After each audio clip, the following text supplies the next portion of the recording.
Boa noite. Estou aqui mais uma vez para falar a respeito da questão religiosa.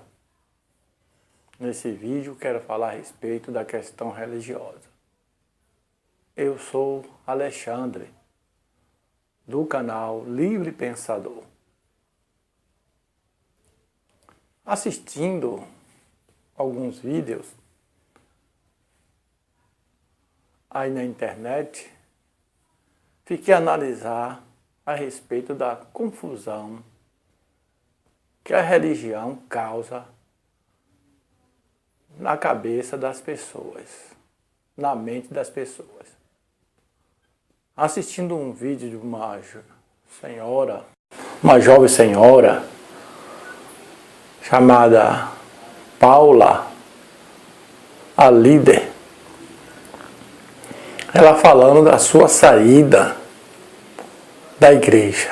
Ela usa esse termo, por que sair da igreja? Por que sair da igreja? E ali ela passa a comentar que ela tinha uma vida ativa na questão igreja, na questão religiosa. Que ela era tão ativa nessa questão religiosa que ela nem parava para dar atenção à sua família, aos seus filhos. E que os parentes dela já estavam assim, chamando ela o quê? De fanática. Que ela estava muito obcecada na questão religiosa. Mas ela repreendia os seus parentes, seus irmãos, ou mesmo a sua mãe, repreendendo. Sai, Satanás. O Senhor te repreenda, Satanás. Tu quer me impedir de fazer a obra de Deus. Ela dizia. Ela dizendo no vídeo. E é assim mesmo. O crente, quando ele está obcecado para fazer a vontade de Deus,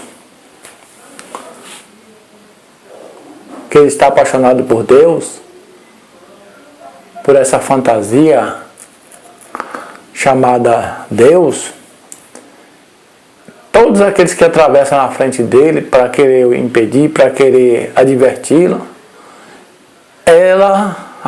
aquela pessoa acha que a pessoa está sendo usada por Satanás, força estranha, qual força também não existe. E ela disse que ela ficava obcecada para querer fazer coisa na igreja dela.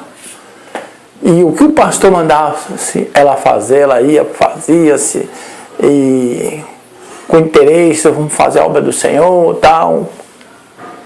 Aí dizendo quando foi um dia que ela foi levar o filho para passear, aí ela ouviu uma voz advertindo ela. Aí ela ficou assustada, que ela nunca tinha ouvido aquela voz. Ela começou a ter alucinação, ouvir vozes que só ela escutava.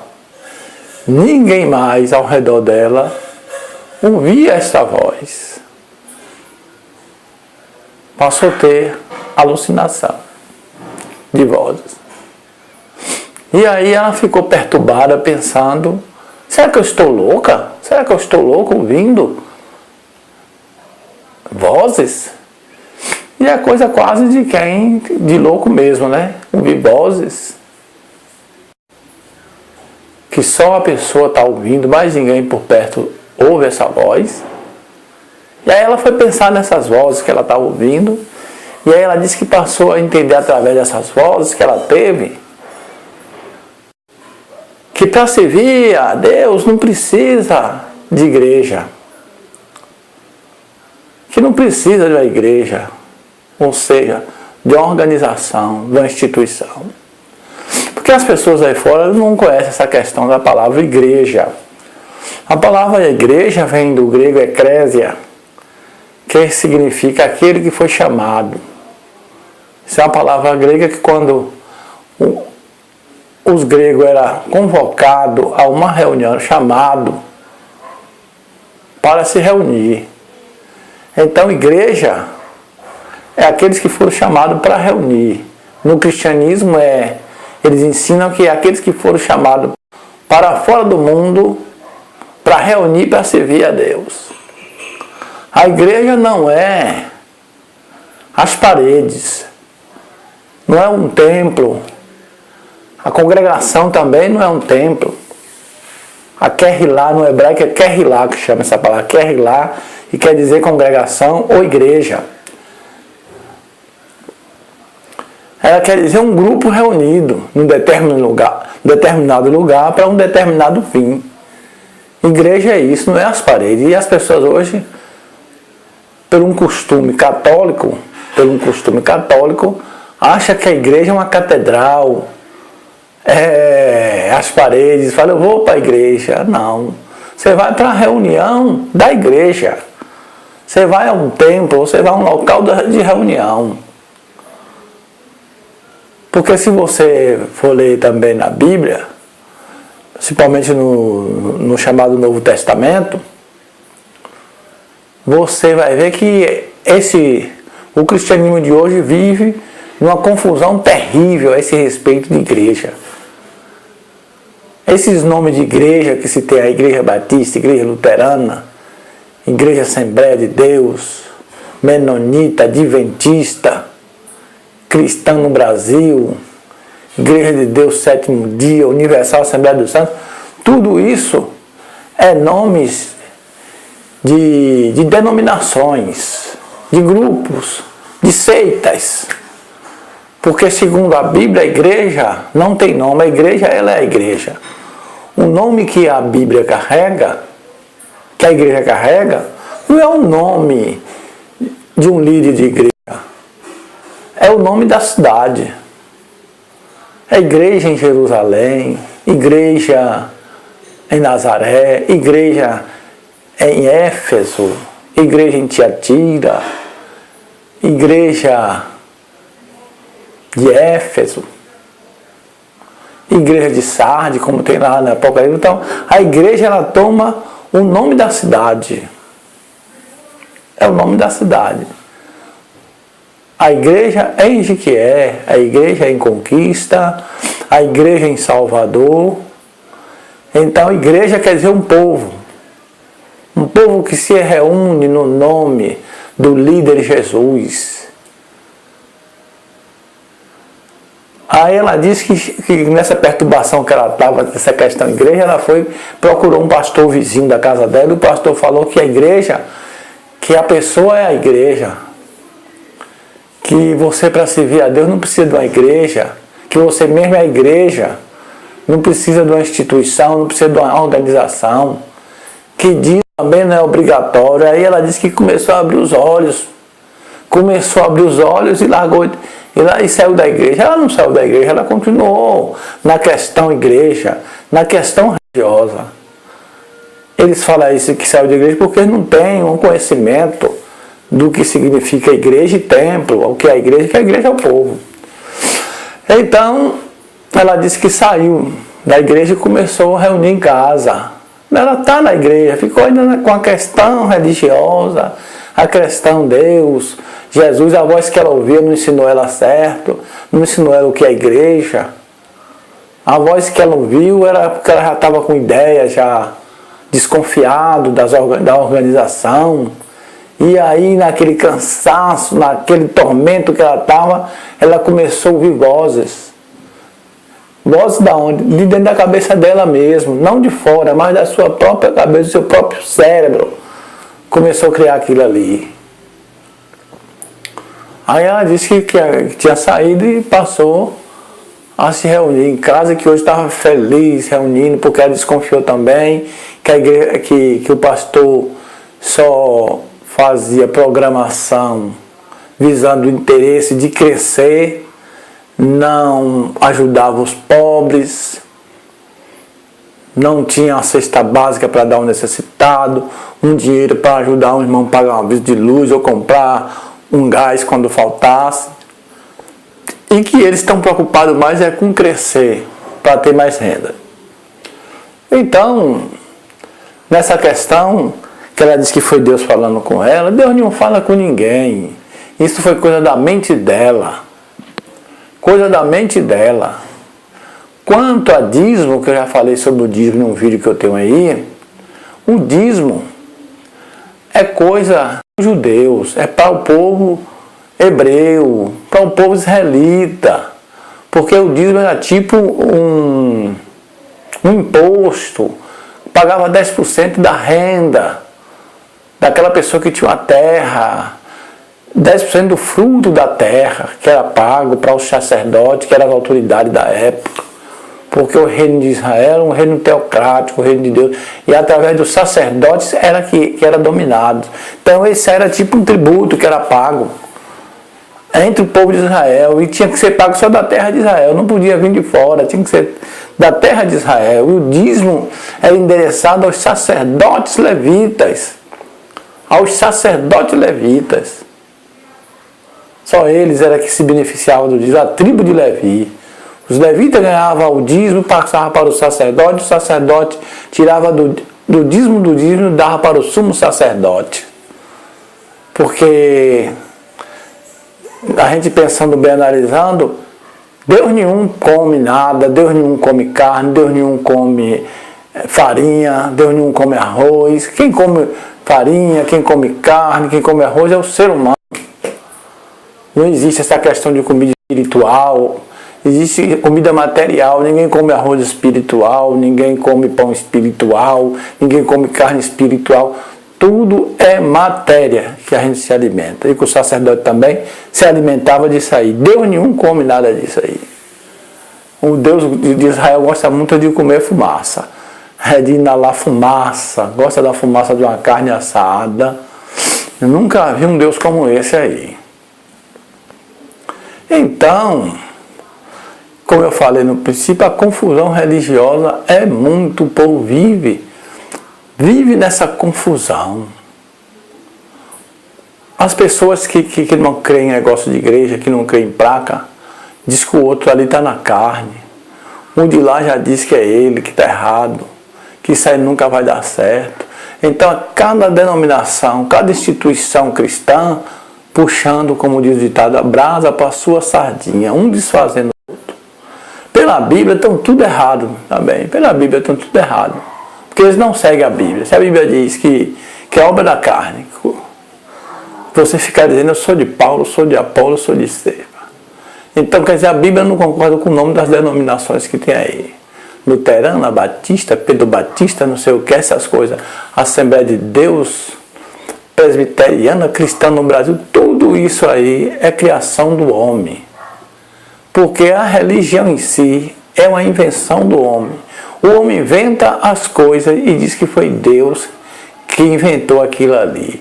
Diz que foi Deus que inspirou ele a fazer aquilo ali. E que o Espírito de Deus orientou ele a fazer aquilo ali. Então o Espírito de Deus orienta cada um a fazer como quer. E cada um vem e diz que aquela visão do outro está errada. Que a certa é a minha. O que me orientou, o Espírito me orientou certo e tu não foi orientado pelo Espírito, não. O outro, eu sou orientado pelo Espírito, você é que está errado. E aí começa a confusão religiosa e o adepto, ele fica no meio, sem saber qual é o certo, qual é o errado. Fica ali dourdoado, fica louco, fica igual, como diz o homem falou com duas mulheres lá na prefeitura. Você está igual barata tonta, sem saber para onde ir. Mas as pessoas percebem isso e tem gente que ainda se encontra, ainda permanece envolvido nessa questão religiosa, questão igreja, não consegue entender que isso é uma confusão, que isso não tem nada de divino, que isso não tem nada de Deus orientando ninguém. Isso é tudo ideias humanas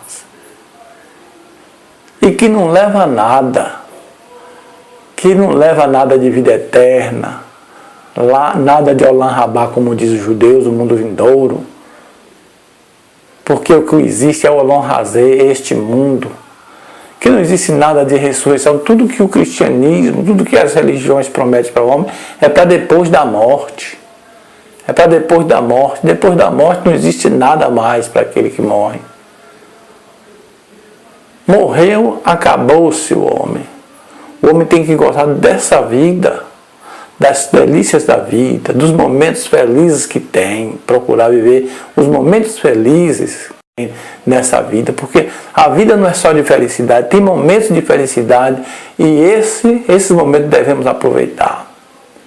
Porque a religião quer tirar a pessoa desses momentos felizes, da pessoa se alegrar numa festa, curtir uma festa, de tomar uma cervejinha, de beber com moderação, de pular, de dançar. Eles querem tirar a pessoa disso aí, dizendo que isso é obra da carne, que isso desagrada a Deus, que isso é coisa desse mundo e que a gente tem que se esforçar para viver no porvir, no mundo do futuro, que é uma vida melhor, e eles desprezam essa vida. A religião ensina a pessoa a desprezar essa vida aqui, em busca de uma vida que não existe, na esperança de uma esperança que não tem esperança, uma esperança que não tem futuro. Isso é a realidade.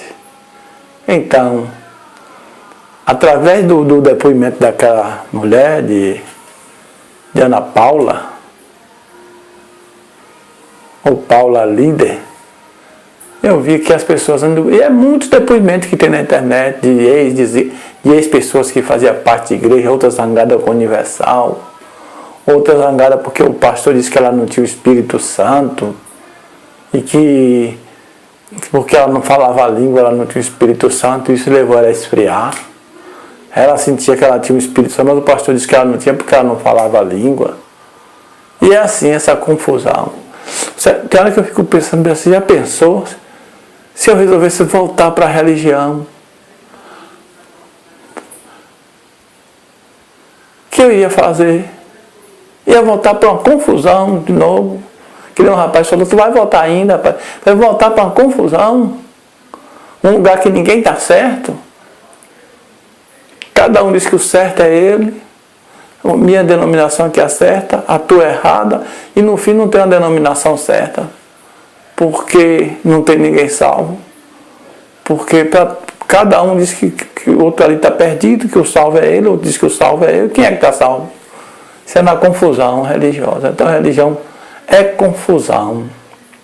Isso leva as pessoas a desgastar a sua mente, perder o seu tempo e deixar de gozar da vida, que é uma só. Duas experiências tem o ser humano. Um é quando nasce. E essa aí não se repete mais nunca, ele nunca mais vai nascer. E a outra é quando ele morre, que ele morrendo nunca mais vai viver. Uma é quando ele passa a viver, é uma experiência. E a outra é a morte, que ele, tanto uma quanto outra só acontece, ele só experimenta uma vez. O viver e o morrer. E o resto acabou-se, acabou-se. Muitos não querem aceitar esta realidade. Fica triste em descobrir com essa realidade, ficam tristes em descobrir essa realidade, mas querem ficar com a fantasia de que haverá uma vida depois da morte. Que tudo ele tem que fazer, se esforçar por uma vida depois da morte. Não existindo a vida depois da morte, perdeu ele o tempo. Boa noite. Passam bem. Se você gostou deste vídeo, dê um joinha. Se não gostou, diz também que não gostou. Se inscreva no meu canal, porque isso me dá incentivo a fazer mais vídeos.